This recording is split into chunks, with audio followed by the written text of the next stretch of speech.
ആ പാർട്ടിയിൽ നടക്കുന്ന ആരോപണങ്ങൾ, സ്ഥലമുണ്ടാക്കിയത്, പണം മേടിച്ചത്, കെട്ടിടം കെട്ടിയത് തുടങ്ങിയ ആരോപണങ്ങളാണ് ഉന്നയിക്കുന്നത്.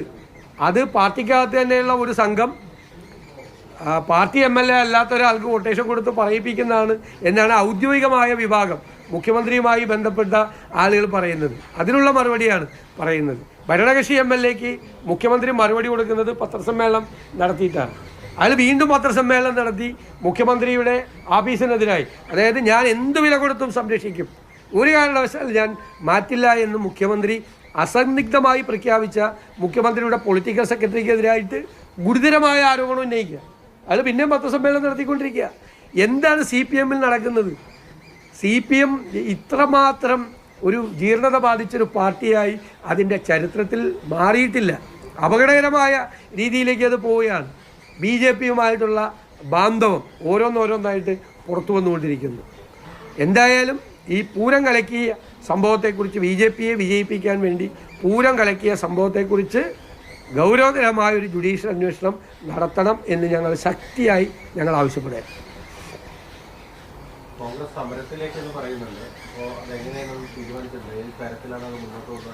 ഞങ്ങൾ സമരം 24-ാം തീയതി കോൺഗ്രസിൻ്റെ നേതൃത്വത്തിൽ എല്ലാ ബ്ലോക്ക് കമ്മിറ്റി ആസ്ഥാനത്ത് സമരമുണ്ട്. 28-ാം തീയതി തേക്കിൻകാട് മൈതാനത്ത് വലിയ പ്രതിഷേധ സമ്മേളനം തൃശ്ശൂരിൽ ഞങ്ങൾ വെച്ചിട്ടുണ്ട്. അടുത്ത ദിവസം തന്നെ അടിയന്തിരമായി UDF യോഗം ചേർന്ന് UDFൻ്റെ സമരപരിപാടികൾ കൂടി ആവിഷ്കരിക്കും. പാർട്ടിയുടെ സമരപരിപാടികൾ KPCC പ്രസിഡന്റും പ്രഖ്യാപിക്കും. അല്ല, ഈ റിപ്പോർട്ട് അസ്വാഭാവികമാണല്ലോ. ആരോപണ വിധേയനായ ആൾ അന്വേഷിച്ച് റിപ്പോർട്ട് കൊടുത്തെന്ന് പറഞ്ഞല്ല. ഞാൻ ചോദിക്കട്ടെ, അന്ന് എന്താ പറഞ്ഞത്? ഗവൺമെൻറ് പറഞ്ഞത് കമ്മീഷനാണ് കുഴപ്പമുണ്ടാക്കിയത്, അവിടെ കമ്മീഷനെ മാറ്റിയത്. പക്ഷെ പിന്നീടാണ് പുറത്തു വന്നത് ഈ ADGP ലോ ആൻഡ് ഓർഡർ അവിടെ ഉണ്ടായിരുന്നു മുഴുവൻ സമയം. അപ്പോൾ കമ്മീഷൻ കുഴപ്പമുണ്ടാക്കിയ ADGP ലോ ആൻഡ് ഓർഡർ അതിൻ്റെ മീതെയുള്ള ഉദ്യോഗസ്ഥർ നോക്കിയിരിക്കുക, അതിൻ്റെ മീതെയുള്ള മുഖ്യമന്ത്രി നോക്കിയിരിക്കുക. മുഖ്യമന്ത്രി സംസ്ഥാനത്തുണ്ടല്ലോ, ഇല്ലേ? രാവിലെ 11 മണിയല്ലേ കുഴപ്പം തുടങ്ങുന്നത്.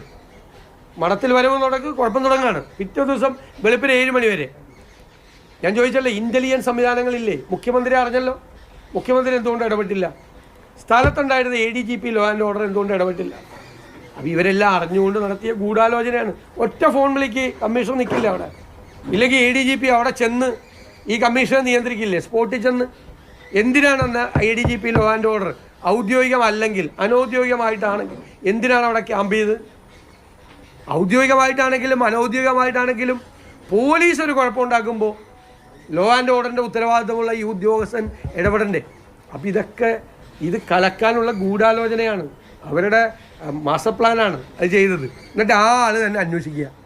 ആ ആളെ കൊണ്ട് തന്നെ അന്വേഷിപ്പിച്ച് റിപ്പോർട്ട് മേടിക്കുക.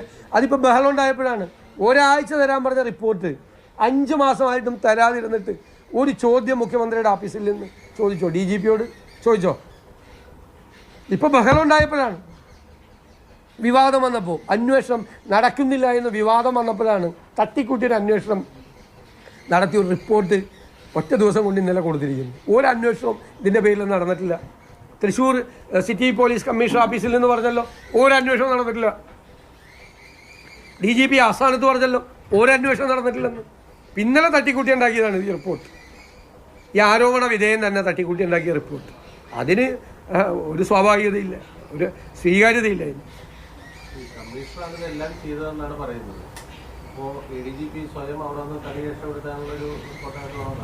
അല്ല, കമ്മീഷൻ ചെയ്തെന്ന് പറയുന്നതിൽ ഒരു അർത്ഥമില്ല.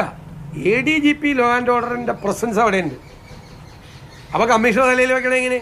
അത് നിയന്ത്രിക്കാൻ ഈ ADGPക്ക് പറ്റിയില്ലേ? എന്താണ് സംഭവിക്കുന്നതെന്ന് വിളിച്ച് ഈ മുഖ്യമന്ത്രി ചോദിച്ചോ? എന്താണ് തൃശ്ശൂരിൽ സംഭവിക്കുന്നതെന്ന് ഏത് ആഭ്യന്തരമന്ത്രി ചോദിക്കുമല്ലോ. ഇത്രയും സംഭവങ്ങൾ, കേരളത്തിൻ്റെ തന്നെ ഏറ്റവും വലിയൊരു ഉത്സവം നടന്നുകൊണ്ടിരിക്കുമ്പോൾ അവിടെ പോലീസ് കുഴപ്പമുണ്ടാക്കുന്നു എന്ന് രാവിലെ മുതൽ പരാതി വന്നിട്ട് ഈ മുഖ്യമന്ത്രിക്ക് കിട്ടിയില്ലേ? മുഖ്യമന്ത്രി വിളിച്ചു ചോദിക്കണ്ടേ എന്താണ് അവിടെ നടക്കുന്നതെന്ന്? ചോദിച്ചില്ലല്ലോ. ഇവരറിഞ്ഞുകൊണ്ട് തന്നെയാണ്. മനസ്സിലായി? ആ പൂരം കലക്കിയിട്ട് അവിടെ ഒരു വികാരം ഉണ്ടാക്കി BJPയെ ജയിപ്പിക്കുക. അത് തന്നെ BJP കൊണ്ട് ഈ ഗൂഢാലോചന. ഞാനതുകൊണ്ടാണല്ലോ പറഞ്ഞത്, ക്ഷേത്രം, വിശ്വാസം, അമ്പലം എന്നൊക്കെ പറഞ്ഞ് അവരുടേത് മാത്രമായിട്ട് വെച്ചിരിക്കുന്ന ആളാണ്. ഉത്സവം കലക്കിയിട്ട് ജയിക്കാൻ വേണ്ടിയിട്ട് CPM-ആയിട്ട് ഗൂഢാലോചന നടത്തിയത് BJP. എങ്ങനെ? വോട്ടിംഗ് പാറ്റേൺ ഒക്കെ പലതരത്തിൽ പല രീതിയിലും മാറി വരും. ഞങ്ങൾക്ക് കിട്ടേണ്ട വോട്ട് ഇടതുപക്ഷത്തിനോടെ പോയിട്ടുണ്ട്. ഞങ്ങൾ വിലയിരുത്തിയല്ലോ ഞങ്ങളുടെ ബാധ്യത. എന്നിട്ടും ഇടതുപക്ഷ സ്ഥാനാർത്ഥി ജയിക്കാതെ പോയത് എന്തുകൊണ്ടാണ്?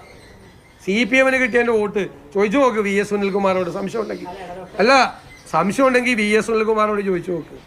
അന്തിക്കാട് ഉൾപ്പെടെയുള്ള ഒരു കാലത്തും രാജീവ് ഗാന്ധിയുടെയും ഇന്ദിരാഗാന്ധിയുടെയും മരണത്തിന് ശേഷം നടന്ന തിരഞ്ഞെടുപ്പിൽ പോലും ഒരു തരത്തിലും LDFിൻ്റെയും CPMൻ്റെയും CPIയുടെയും വോട്ട് കുറയാത്ത അന്തിക്കാട് ഉൾപ്പെടെയുള്ള സ്ഥലങ്ങളിൽ പോലും എവിടെയാണ് CPMൻ്റെ വോട്ട് പോയെന്ന് അന്വേഷിച്ച് നോക്കും. സുനിൽകുമാറിനോട് ചോദിച്ചാൽ സുനിൽകുമാർ പറഞ്ഞു തരും.